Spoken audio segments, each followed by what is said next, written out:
ভিডিও দেখলাম, কবরে লাশ রাখার পরে ভিতর থেকে লাশের যে আওয়াজ আসতেছে, একজন আলেম এভাবে নিচে কবরে গিয়ে তাকে দোয়া পড়ে পড়ে চেষ্টা করতেছে একটু শান্ত করার।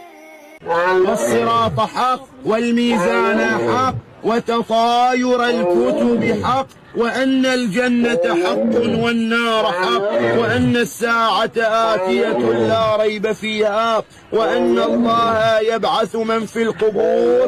أفهمت يا عبد الله؟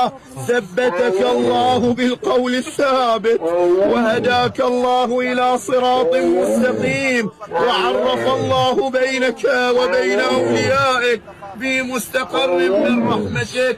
اللهم جاف الأرض عن جنبيه واصعد بروحه إليك ولقه منك برهانا. اللهم عفوك عفوك عفوك. الفاتح. وتطاير الكتب حق وأن الجنة حق.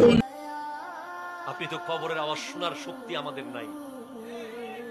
কবরের আওয়াজ আমার নবী শুনেছেন, এজন্য আমার নবী বলে গেছেন কবর 10টা বাক্য বলে বলে ডাকে প্রতিদিন।